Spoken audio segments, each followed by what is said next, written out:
right, aloha and welcome to another Aloha Friday drip here on the Growthcast. My name is Tyler Deveraux, and I have a special guest with me here today that I am freaking pumped to introduce you to.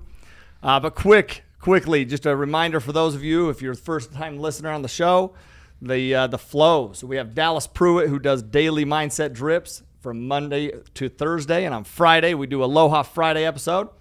And then on Saturday, Jackson and Dallas get together and they do an extended episode on one of Dallas's mindset drips. But today, I'm pumped, man. We have an awesome guest here, Zasha, here from the island. She's born and raised here in Maui, which makes me so pumped because it's so rare that I get somebody in office. So Zasha, welcome to the Growthcast. Aloha, everybody, and thank you guys for having me. Oh, pleasure to have you. So excited to have you. I know this. Those of y'all who are listening, you take notes, man. Pull over if you're driving. Take notes. I'm 100% confident that today's guest will inspire you, will educate you, and help you for sure. So she's a mom of two, 36 years old, and a full-time real estate investor and real estate mastermind, which, and you host a real estate mastermind too, right? Yeah, so we have monthly Maui meetups here. Sweet. Well, I've never got the invite, Zasha. Now you got to come. Yes, I'm ready. Okay, a little bit of background. We can, in fact, bios are great, but if I'll be honest with you, I kind of hate just reading the bio. You mind if we just talk about your background? Of course. Okay, because I love your story, by the way. I seriously love your story. So background, where you grew up, how you, we knew where you grew up, but how you grew up, and then just how you transitioned into where you're at today. Well, being from an island, it is very expensive to live here, especially if you are starting off, without any formal educational background. And so for me, I was raised by a single mom. I have a brother and a sister. And so we ended up, moving around a lot when I was younger, being here on the island, being raised here. And she struggled. I moved twice or maybe even 3 times a year. So I probably lived in every city on this island. Yeah. But she was definitely a go-getter and did whatever it took to make sure that we got by. And so just seeing her persevere through that really inspired me to always, be aware of my financial, I'm trying to think. It brings back a lot of memories, and it's a little bit tough for me to talk about it, but I feel like it's going to be very inspirational for other people. And so there were times where we had to have car washes and garage sales growing up when we were in elementary school. We used to sell candy while we were going to school as well, just to help my mom raise money, make spam musubis for her to take to work and sell to other people. So it was a very tough growing up, but I feel like that definitely helped me now as an adult.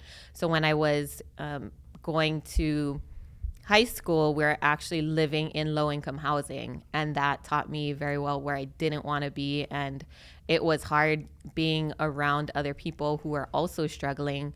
And so mindset had a really big play when I was younger to think, okay, I got to get off this rock. I got to change, make a difference. And really, I want to take care of my family. I got to find a way how to do that. And so I think people think of Maui as living in paradise, but there's also the other side of it where people are struggling just to make ends meet here. Totally agree. Mm-hmm. It's crazy because I moved here because I thought, dude, Maui's going to be Maui is paradise. No. But with anywhere there is challenges, and you recognize those challenges, and you obviously experienced so many challenges living and growing up here. And we actually have similar backgrounds, by the way. I mean, similar backgrounds meaning struggled through childhood, and how that motivated me to really just change the situation for my family. I felt this just massive responsibility. It was my job to do that. And I know you did. I can tell from the way you talk about your story and you tell your story, you took it. So because you said you have how many brothers and sisters? 2. And where do you fit in there? Oldest. Yeah. Okay. Interesting. It's kind of funny how that works, right? Where you just naturally just kind of take that charge there. So growing up, moving all around the island, when did you feel like this responsibility? When did that click in for you? Is there a moment that happened? I feel like it was one of my teachers. So I went to Maui High School. So I legit like grew up here, raised here, graduated from Maui High School. But one of my teachers while I was going to high school was like, hey, are you going to college, or what are you going to do after high school? And I was like, I don't know. I'm working at the mall right now at Spencer's Gifts, selling little trinkets, and maybe, you know, I can be a supervisor there one day. And he was like, no, you need to explore the world, get off this island and see what else is out there. You're meant for more. And so that, you know, his belief in me, and I believe throughout my life, there's been a lot of people that I've been around who have encouraged me to do more. Him and my college counselor put together $50 each to go and apply to a college. And I didn't know that, you know, not dating myself, but they didn't have real college fairs here and things like that. We didn't really know about scholarships. It wasn't widely known as it is now. And so they taught me how to apply for FAFSA, apply for scholarships, and gave me that money in order to apply somewhere. And so funny story about this is that when I was looking for colleges, I was like, okay, I probably want to go to, you know, California. It's similar weather. And looking at all the schools, I was like, okay, Cal State, you know, there's one in San Diego, one in Long Beach. I was like, oh, Snoop Dogg goes to Long Beach. Or he lives in Long Beach, so I think I want to go there. So there was like no premise of why I picked the college that I went to. But my two teachers gave me the money to go apply. And so I got in, and they helped me apply for scholarships. That paved the way for me to go to college basically for free. I didn't have any debt coming out of college, which a lot of people, it's the opposite route. Yeah. But because I was in such financial need, I got my housing paid for by the Gates Millennium Scholarship. And I was a really smart student. I just didn't have that belief or confidence in myself growing up. And so that was where my life kind of took a turn. And my mom didn't know, you know, she never graduated from college, so she didn't know what that was like. And she could only teach me as much as she knew. And so having those people in your life, like, be aware of those who are around you that want you to see you succeed. Yeah, I love that. Those two are heroes, man. Like, I literally believe that. I believe people like that are heroes. And now, not dating myself either, but now being in the position we're in, the age that we're in, it's like, it makes me, and I know just from learning a little bit about you, but very cognizant of how we're pouring into others. And that we have everybody has this ability to impact people. Like, do you think that those two, do you think they have any idea of the impact that they've made on your life? Oh, no. So another funny story is that I ran into that same teacher, Mr. Gima from my high school, still a teacher there. Yeah. And he was like, hey, how are you doing? I was like, oh, you know, I graduated from college. I'm an engineer. And he was like, oh, cool. I thought you'd be on drugs, but glad to see you made it, you know? So very, like, you know, humorous personality, but you know, I don't think a lot of teachers get enough credit for the impact that they make on students, even when they don't realize it or take it seriously. But that's why they do their job, because they don't get paid that much either. Totally. And that is why they do their job. Like, that is what, it's just this great reminder of those individuals who have had an impact in your life. Like, reach out and you tell them, you know, and then also make it cognizant effort to make sure that you're making an impact, which you are. Like, I want to bullet point a couple things, because you went to college. Same place Snoop Dogg, same area Snoop Dogg. Did you ever meet Snoop?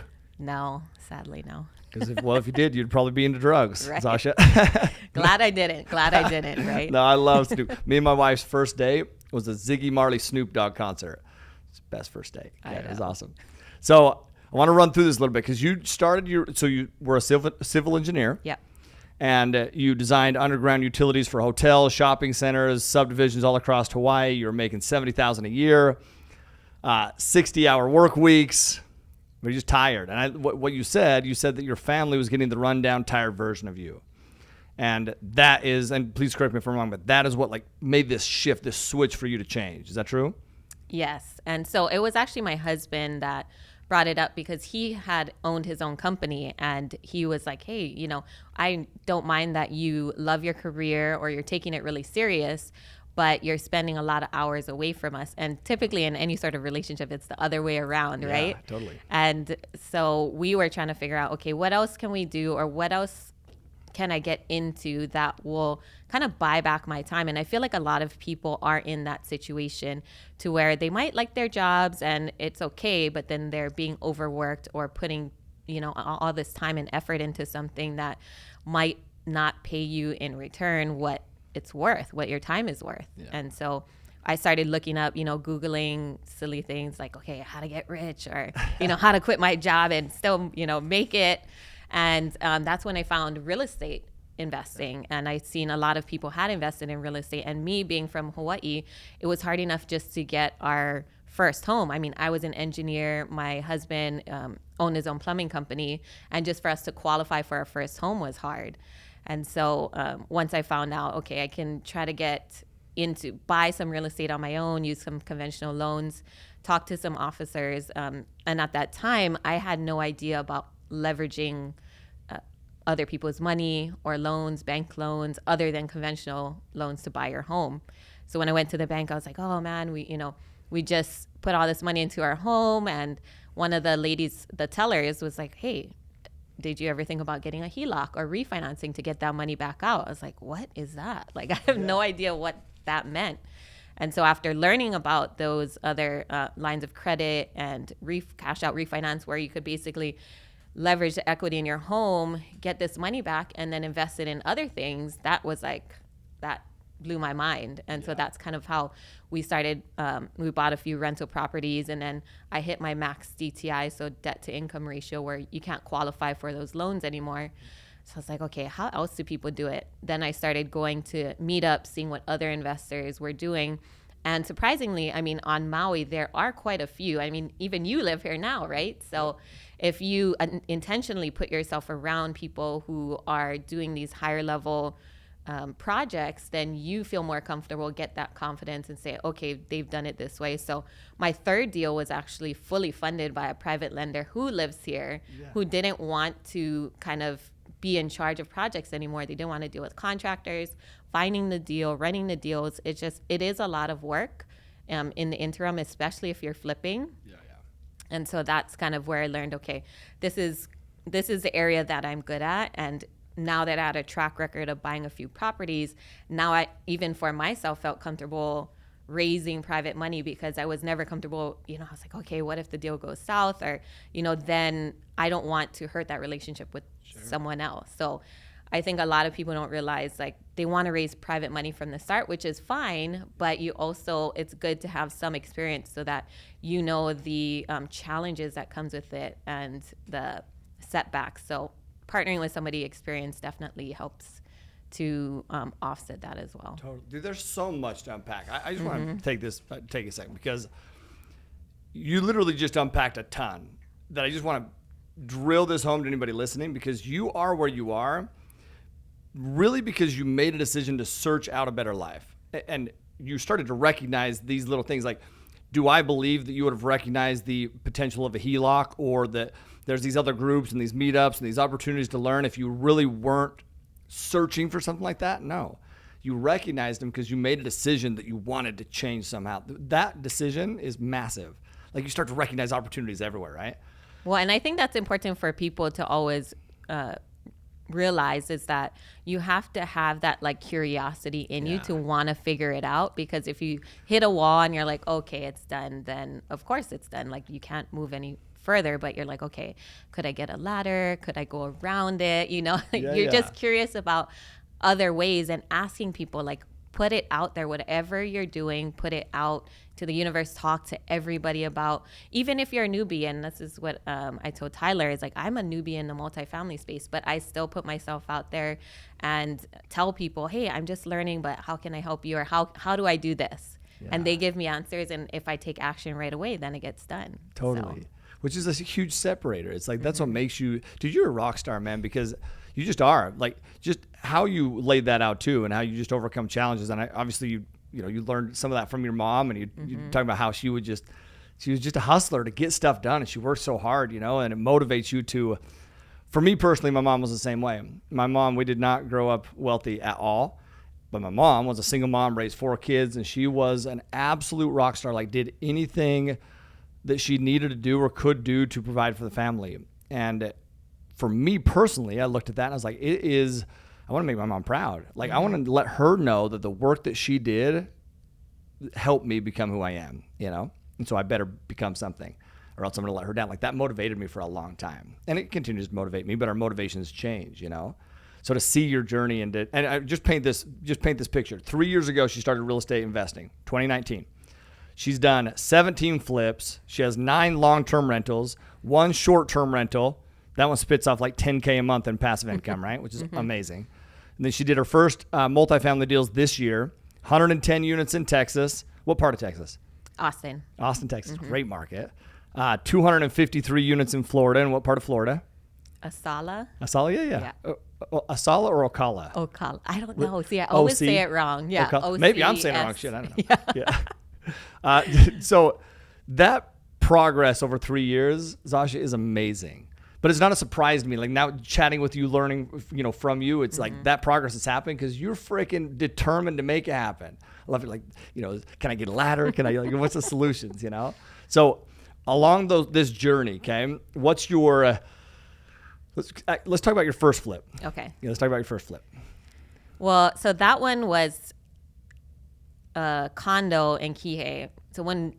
So stepping back, when I talked to my husband about investing, right?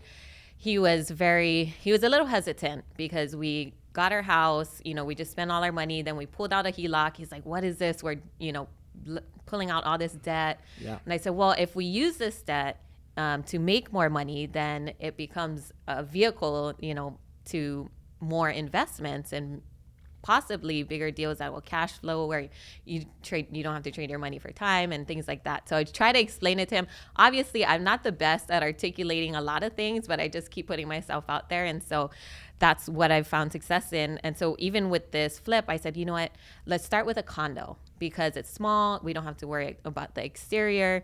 I seen one that was, I'm the typical person, went on Zillow. I'm not a licensed realtor or anything. I was like, okay, there's one for sale for $300. It's in this condo complex. Another one sold for $475. I said, okay, can't be that much to fix up a condo because our house costs like 80 grand. So maybe like 40 or 50 and I probably make some money. And so we used a conventional loan, which you're not supposed to do that, by the way, to flip a home. We initially were going into it and thought, okay, an investment property, I didn't know meant like rental if you're using conventional loan.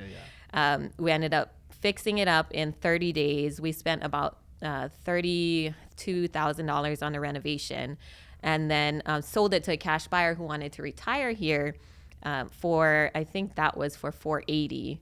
And so we had netted over I think 103,000 was our net profit on that and took 45 days. Dude, 45 days, 100K, more than you used to make in a year. Yes. And so what's going through your mind at this point?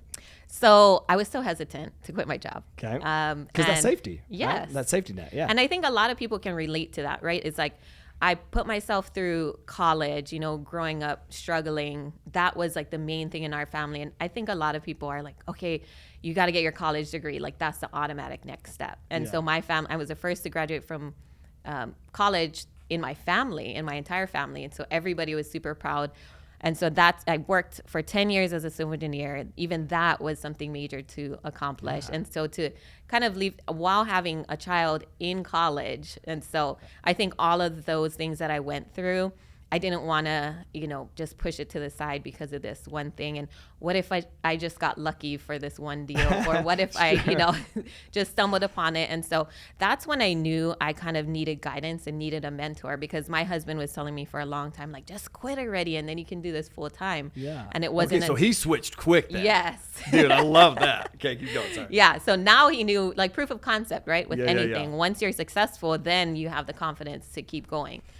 And for him too, it wasn't even just about the money. It was like, oh my gosh, you could buy all this time back. Like 45 days made what you made in, more than you made in 365 days. So you get more time with us was his perspective of it. So that in itself was just enough to kind of let me know that this was the direction that I needed to head in. And so then I knew, okay, now I got to get a mentor or somebody to guide me because I know I have the wit and can get through a deal and make all this money, but how can I do it consistently? Yeah, repeat it, yeah. And so that's when I joined Ryan Pineda's coaching program. He had just started out And there was probably only 8 of us at that time. So even his first mastermind was in his living room. And so now, I mean, he's huge. There's like thousands of students in his mentorship, and probably just like you.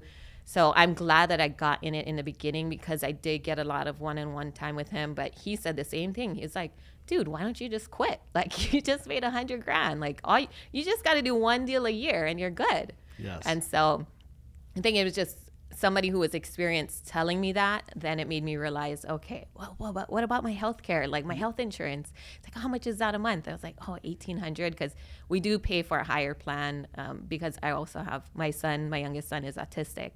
And so just him saying that, I was like, oh yeah. I mean, that's not that much in the scheme of things, right? I just made $100,000. I can pay for $1,800 a month. So this is the beauty of having people around you within your circle that can just point things out. Yes. And I'll give you an example, but think about this. Like, we have these things in our mind. We make these things too big. This decision that is a decision that we know we want to make, that we, can make, but sometimes we just need some guidance of like, no, like, let's put this into perspective, right? That's so powerful, that in and of itself. That happens by being in circles. Yesterday, I'm on a call with a mentor of mine, and I'm struggling through this situation of scaling. And I'm like, this is the problem. This is what I'm saying. And he's like, and he just walks me through, and he's like, takes this big problem, right? And shows me ladders and ways around it, and breaks it down. He's like, no, this is what we need to do, and this is how you do it. And I was like, holy shit.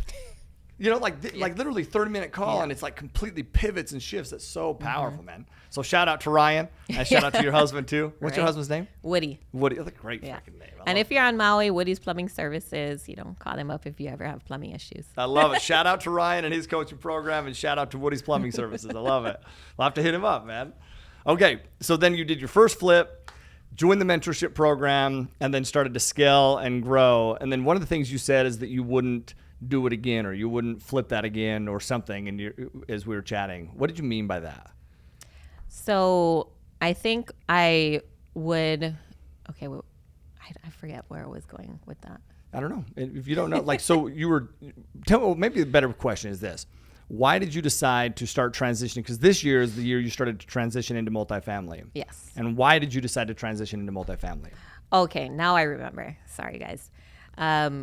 So when you're flipping anything, you put in a lot of time and effort that you would to something that you would keep long term as well.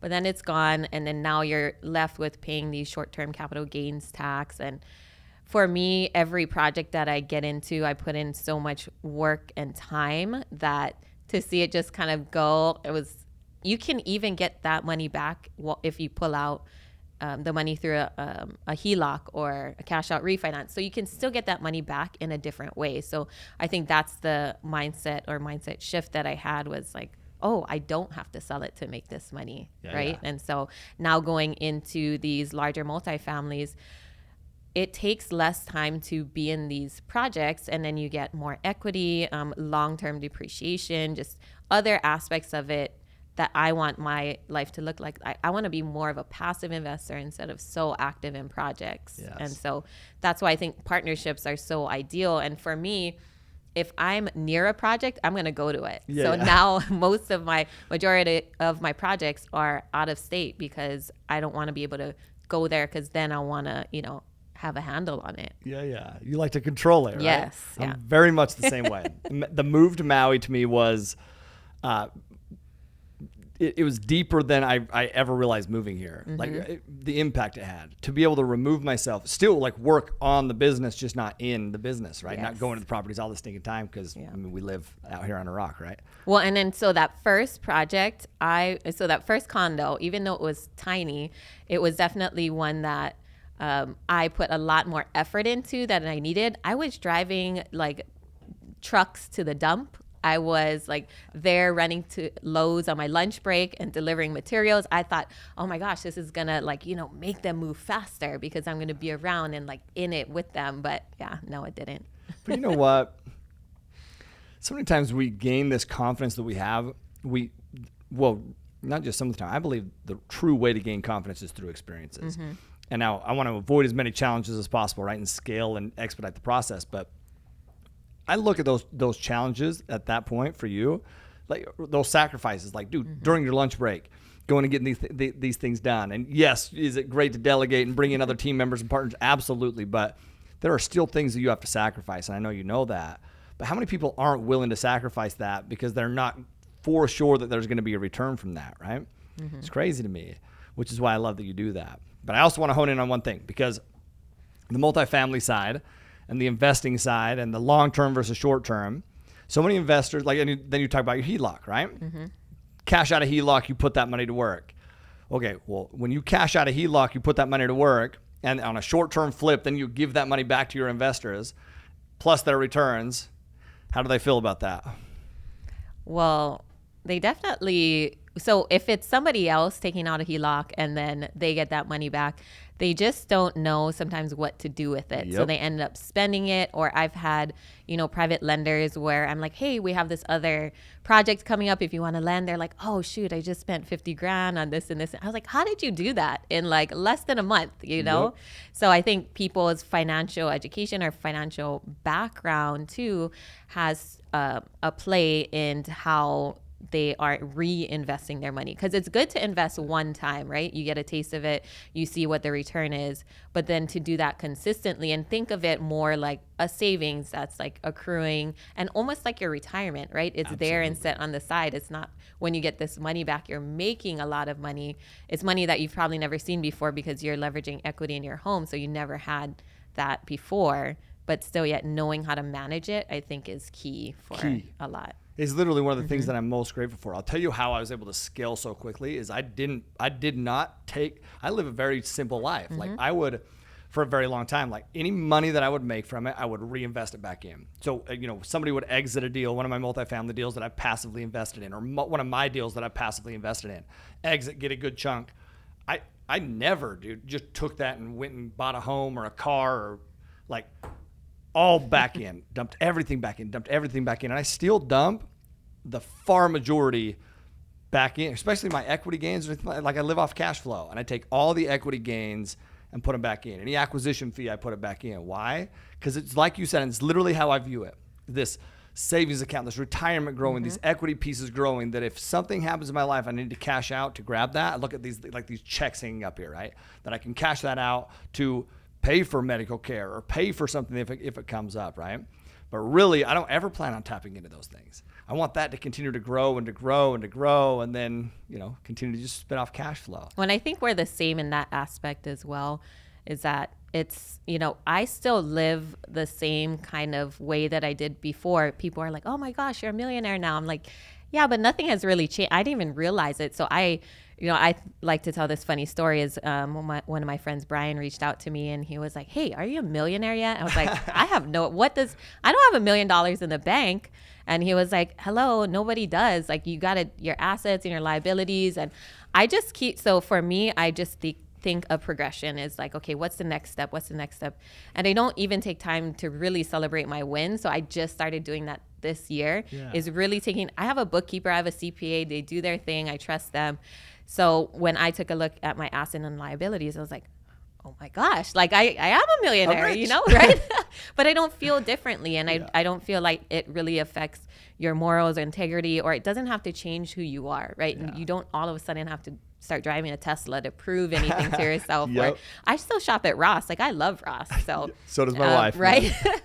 So I think a lot of people have this misperception of like millionaire and you have all this money, but if you're constantly investing or you have the right background on finances and how it works and how investments work, then that, you should be, when I was first starting to invest or saving money to invest, even for our first home, I would set aside 50% of my income, which is extreme for some people, and then set that aside as savings in order to buy our first home. So I was already used to that mindset of, okay, let's just live on half of what we could do and then use the rest to invest. And so that's, I think, is like how you said, not a lot of people are willing to give up things. And we were always, we shop at Costco, we go to Ross. I drove my vehicle until the transmission went out, right? Yeah. And then I got a new one. But It's just little things like that that will help you in the end make most use of your money. And then knowing now investments, you can grow your money without it doing anything. You leave it in your savings, it's basically losing money to inflation. That's exactly. But if you invest it, at least you can try to keep up or make a little bit more in return. That's exactly it. I mean, and everyone out there listening, obviously we are both active investors on multifamily projects, but we are also both passive investors on these projects. And everyone out there listening, I know this, man. We have a bunch of people out here who maybe they're not active investors, but they hear us talk about multifamily. They hear us talk about passive investing. But they don't make the steps to passively invest. That is the game changer. Like, that's a game changer. It's in your account. Your number one goal, first off, is to just beat inflation.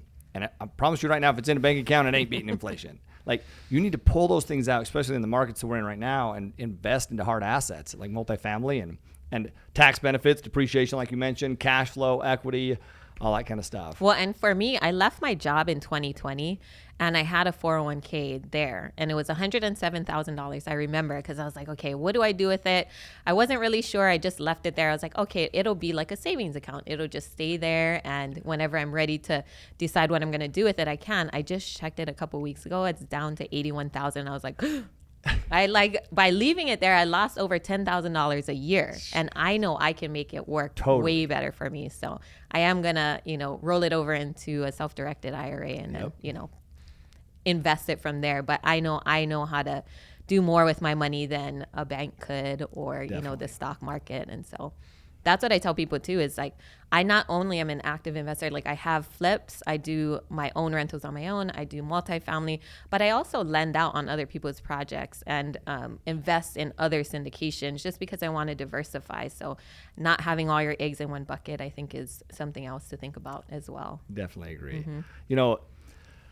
We talk about this trend that I see in your life, is that you're just continually looking, and you even just said it, this progression. What's next? Because there's so many people that would get to this point where you're at, or even before you start to transition or look at different things, and just be comfortable. People who make $100,000 on a flip, and they're like, I'm rich. And at that point they go buy a car, they go buy a new home, they go buy whatever the hell they buy. Or you just stay progression strategic towards the goals that you have. But you have to have those goals and what you're looking to achieve, right? And have supportive people around you. So my mom definitely supports what I do, and my husband. So I think with their support, I am able to get into these bigger projects and really, make the max use of my money. If you're not around those supportive people, and even in mentorships, right, they encourage me, okay, this is normal. Because if you talk to I talk to some of my friends and other people, and they're like, oh, it's so risky. And it's like, not really, but you have to keep surrounding yourself by supportive people and the right people that are either doing what you're doing, or even at a higher level than you, so that you can stay motivated. Always surround yourself with people that are higher level, so that they can continue to pull you up and teach you different things, right? I totally agree with that. I had an IRA when I started this business, like the multifamily space, and I actually cashed out my IRA that's how I paid for my first mentorship program. Is I cashed it out. And do you know how much shit I got for that? You're going to pay a penalty. You're going to pay a fee. There's taxes. I promise you right now, what that has resulted to, obviously, there's no chance in hell that my IRA would ever get me to where I'm at now. Like, zero chance. So what's more risky, staying stuck in a spot or actually investing in yourself? Investing in yourself is the best investment you can make, period. So I want to talk about this transition too, because you start to transition, you start to grow. Not just your real estate portfolio, but your influence. Like, you have amassed a massive, awesome social media following, and you said that's over the past year. So I was talking to, tell me about how you've done that first. Tell me how you've done that. What made you decide to scale your social media platform, and how did you go about doing that? So Ryan Pineda has always been all about leveraging however you can, anything that you can in life. And so once he found out, okay, he was being reached out to people that had money or deals through social media. So once he found out about that, we had, this big meeting. He was like, look, everybody grow your social media. Deals and money will come to you. And that's exactly what's come to me. And more opportunities, as far as even working with other companies for referral fees or affiliate fees, and just being mindful that you always want to diversify even your sources of income streams. And so that definitely was the motivation behind growing that. And so the end of last year, you know, I started putting out more videos, and it was like dancey ones and, you know, going with the trends and being like, oh my gosh, what am I doing? But honestly, it was just a real life connection. So I was constantly commenting or messaging like people like Brandon Turner, who were people I wanted to be around, Brittany Anderson, Investor Girl Brit, and a bunch of other higher level investors that I wanted to see how I could add value to, and reposting their things. And so as that grew, and then I became more open to sharing, because a lot of people, you know, they're scared, like, oh, I don't want them to know this much about my life. But in all honesty, like, they're gonna find out. And so the more you put yourself out there, yes, it leaves you open to more criticism, but there's more good that has come from it than bad. And so you just kind of ignore, just like anything else in life, when people aren't doing the same things or in the same realm as you as far as what they're looking to achieve, then you don't really pay attention to them, right? They might have their concerns or say things, but you just pay attention to the good things that come out of it. Connections, right? I was just on the Bigger Pockets podcast, show 668. You haven't listened yet, but it was through the connection that I made with Brandon. Even though we both live on Maui, it was like we were, he was one time looking for lava rocks or something for his wall. And so I was like, hey, here's my uncle's contact him, and just trying to add value to people who I wanted to be around that way. And so that grew my social influence, sharing my story, of course, from, you know, zero to now a millionaire, and just really just inspiring people, educating them and showing them that they could do it too. And even though it's only been 3 years, it feels like it's been way longer than that. But I keep telling people, it's like, you can get stuck in that analysis part, but once you break out of that, like, this is the possibilities. Totally. Nowhere near where I could be, but always leveling up. And it might seem slow for some people, or some people it might not happen that fast, but don't be discouraged by that.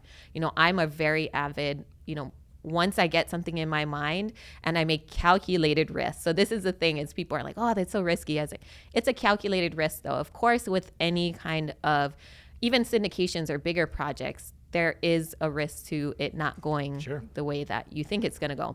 However, if you have that money set aside, you're not even going to use it really for you're not even considering it as your income, right? Like you said, you just set it aside, and this is for investing.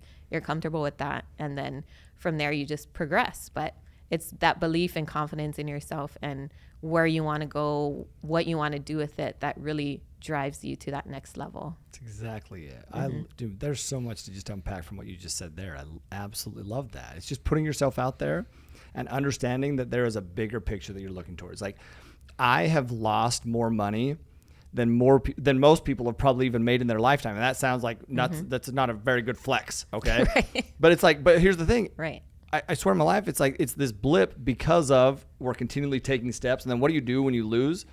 You feel it. You feel a loss way more and learn from a loss way more than you learn from gains, right? So you lose something and you're like, I'm never making that mistake again. And so these years of trials and these years of challenges, these years of mistakes, you know, all of a sudden put you in this position. You're like, man, I can, when you do something that you at one point didn't think was possible, it opens up to like literally, well, then anything's possible. Like literally anything is possible. Yes. And that mindset's powerful. Yeah. You know? Well, and then that's what I tell people too, is like, the more you put it out there, so like now I have over 100,000 followers, the more that I tell people, hey, this is what I'm looking to get into. These are my goals. And people are like, oh my gosh, I have a deal right now, or I have this investment if you want it. So more things will come to you if people know about it, right? If they don't even know that you're an investor, or you have, you know, nothing to put out there to people, then how can they help you, right? You know what? I just learned something from you right there, because you talked about, you just said the goal, you're putting your goals out there. And if you put your goals out there, some people, and I've just never thought of doing it like that, but you put your goals out there, what you're looking to achieve, what you're looking to do, what you're working on, people will come out of the woodworks to show you ways or help you do that. I love that. Well, and so I had posted a tweet on my Instagram as well, but it said like, my goal for this fourth quarter was to get an RV park under contract or a 20 unit building with one other partner, because I wanted a little bit more equity. And this lady had reached out to me and she's like, hey, I have so many Airbnbs in this area. I was driving past this RV park and it's a really good deal, but I never thought about it. And then I seen your post and wanted to reach out and see if we can partner and make it work. And I was like, yes, let's do it. So that's how you did your RV park. Yes. That's literally how I did it. That's so awesome. Like that is an actionable for every single person that's listening to this. I love that. Putting yourself out there and just like watch it happen. But why are people nervous to do that? Well, because then they're accountable to it, right? They tell people what literally they're nervous to tell people what they're working on because what if it doesn't happen? But by telling people what you're working on, it will make it happen, right? Yes. So it's funny because I was talking to Alex Ibarra. He's here on Island too. Yes. Yeah. In fact, I think that's Alex. maybe even how we connected. But because he was telling me, he's like, man, it's crazy, man. I was going to these, different flips and these, meetups with Zasha, and she had, a couple thousand followers, whatever. And then the next thing I know, I open up her, IG, and she has 100,000 followers. I'm like, what? Like she's freaking crushing, which is awesome. Yeah. I love that. Okay. So my question that I just kind of want to wrap this up and end on this is just the mindset that you've had to have throughout the life to get you to where you're at. Like, how is mindset, I know it's kind of an open-ended, like very broad question, but like how has mindset impacted your journey?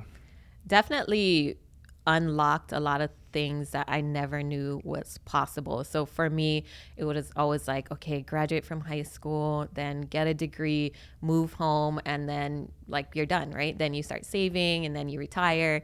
So I never really thought of doing anything more than that. But it wasn't until, I hit a wall as far as wanting something different for my life. So working 60 to 70 hours and then seeing my boss even working more than me, I was like, that's going to be my life. Like, I don't want that to be my life. And so I think you figuring out, okay, what do I want to do next? Or why do I want to change? Because a lot of people feel that pull in them, like, I want something different, but I just don't know what. And so just asking those questions, looking that up, and then surrounding yourself by people that are doing what you want to do. And so that I didn't know about like the value of mentorships and about joining masterminds and going to events. I was a civil engineer for 10 years. I sat behind my desk, we had VAs and everything was on the computer. Even with our contractors, right? We'd send out emails because we needed to document everything.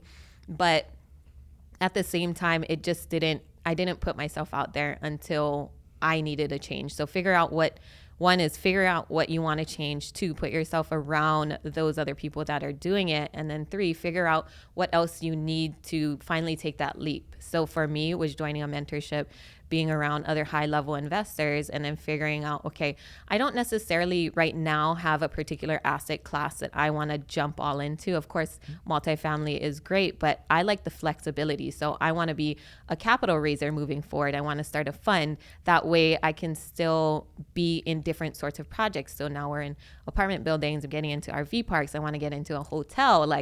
For me, that's exciting to me. Yeah. You can do, focus on one asset class and go very far as well, but figure out what strategy or what excites you. And then definitely put yourself around those people, because I think during 2020, when the world shut down, I just quit my job. So I was like, oh, great. Well, this is how we start.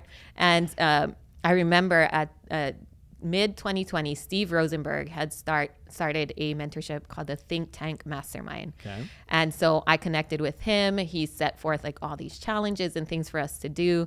And just going through that process and having like it, at that time it was free. Now you have to pay for it. But I was like, okay, this is why people pay for mentorships, is because they have that person behind them that is, pushing them. And then of course, Ryan Pineda is like, you can do it. I'm doing it. Like, I'm literally showing you the way. All you got to do is take action and do these steps. So I think that was the biggest thing, is just confidence and belief in yourself. Huge.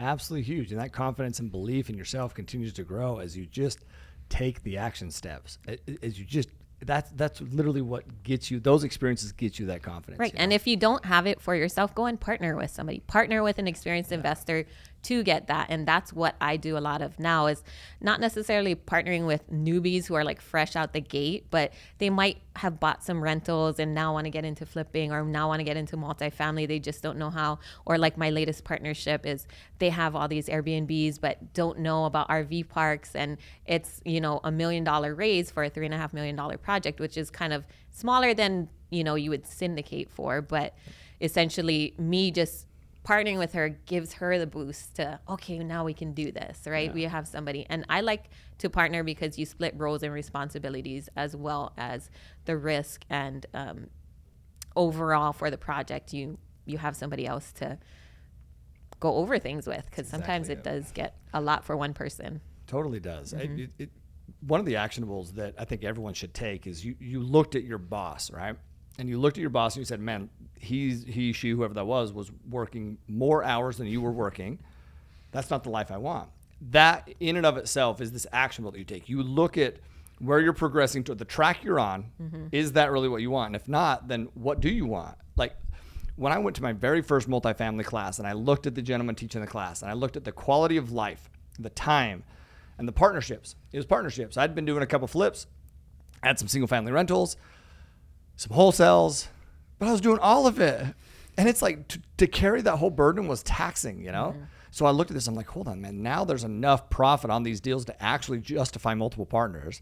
And I started seeing how this is structured and I was like, this is what I want. It's literally what I want. Like I wanted cash flow. For me, time with family is massive. That's driven me for as long as I can even begin to tell you, because of my background and how I grew up. But when I saw it, I saw him. I saw his quality of life. I was like, yep, that's it. That's what I want. And that has continued to escalate as you grow and you continue to scale and you see different people at different stages. That's why it's so important to look to the future of like, okay, identify somebody that's in the position that you would like to be, that you can semi-relate to, and then do what they're doing. It's literally that simple. Mm-hmm. Do what they're doing and actually have the belief that you can do those things. Yeah. And like I said, not everybody starts like that. So even, the place that me and Tyler are at, we didn't get here by, okay, we just did these steps, we took this action. It's a mental game, right? Because there's daily struggles and daily things that we go through, whether it's family, business, outside life. And you just got to maintain that goal. It's like, why am I doing this? Keep that why in mind, and that will get you through the hard times. 100%. My question is, do you share that stuff on social? The things that are challenging and hard, do you share that? Yes. So mostly on my stories, and I'm still trying to figure out a way to share it and not, steer away people from investing, because that is something else too, right? It's like, oh, see, this is why I'm not investing, because I don't want to go through this stuff. But there are, I like to share both sides of it, because it's just the reality of what it is. And so even for me, I have my individual rentals that I self-manage, and it doesn't take that much time, but it's still the toilets, tenants, and whatever they say. It's like I'm still dealing with the tenants directly. However, I like that part of it because it keeps me grounded when I get to see what they go through. And a lot of my rentals are people with Section 8 or on rental assistance. And so it reminds me, okay, be humble, keep your feet on the ground, but also progress, because these are the people. I can't help anybody unless I first help myself and bring myself up to where I want to be. I can't help anybody unless I first help myself. Mm-hmm. I love that, man. So our investment company, MF Capital Partners, our tagline, our motto, our like what we want to do is invest with. We call it invest with Aloha.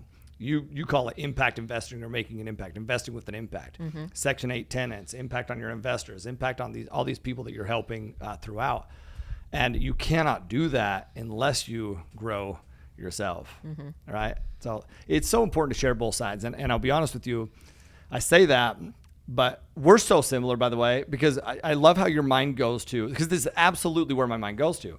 I'm nervous to share this because I don't want it to impact anybody in a negative light. Like mm-hmm. I know, and I know you know just from what you just said that, like I know the impact we can have, good or bad. And I know that if I send the message the right way, it's game over for that person the best way. Like their belief will be enhanced.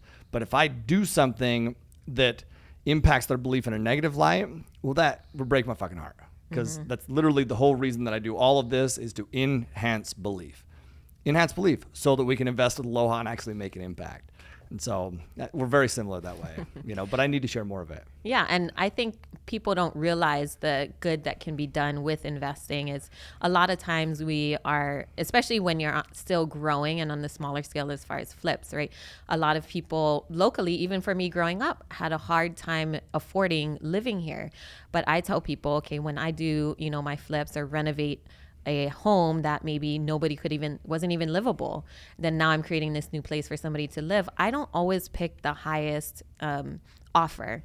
I most of the time go with a local family or somebody who's going to be there. I take into consideration the community itself and the neighbors. Oftentimes, can you put somebody in that's going to be here longer term that adds value to the community? I think about those things as well. And so that's one way that you can give back. It doesn't always work out, but when it does work out, where you can choose somebody that maybe it is a first-time home buyer or is really trying to make it happen with their family and isn't the highest price.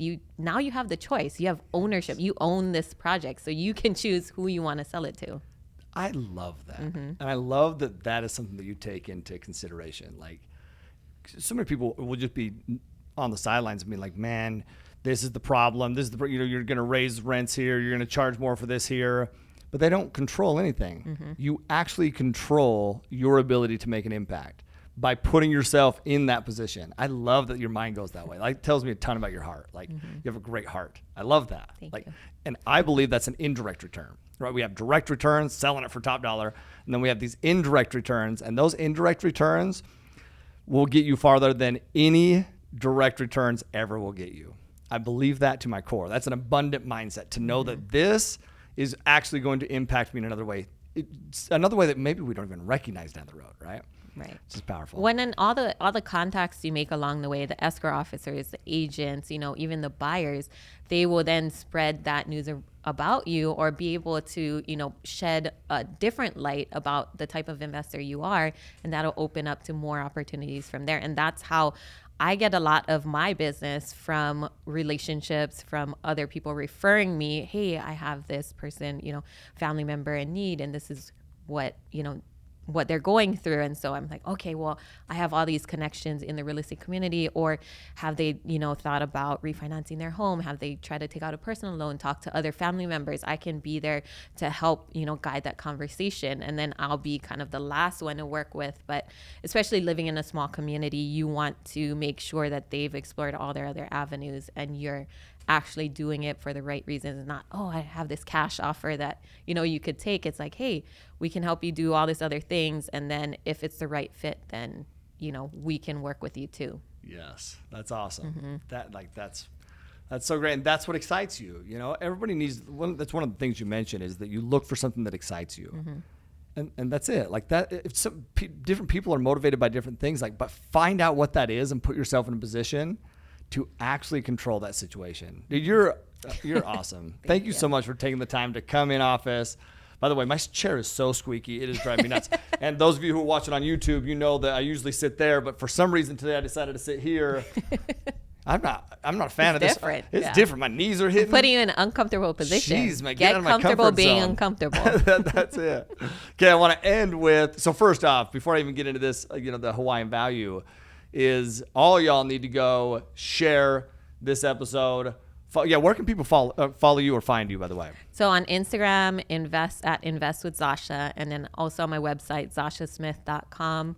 On my Instagram, even though I have a lot of followers, I still check majority of the messages that come through that, have a legit question, or if you are on Maui and wanting to know more, and be around an experienced investor, I'm always willing to help people in that. And then we also have a meetup coming up. We do have monthly meetups, but if you watch this before November 21st, Monday, that's when we're having a meetup at Maui Brewing Company, 5 to 7, if you'll be on Maui. I love it, dude. I love that. Okay, we'll put all those links in the show notes for sure. Perfect. I wanted to end with we always end with a Hawaiian value, okay?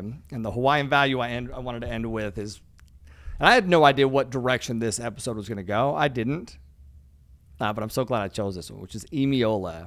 Do you know what that means? No. It means seek the best, okay? So Imi means to search or to hunt, and then Ola means life, health, well-being. And Zasha, that's literally what you've done. Like, Imiola is all about searching and creating our best life.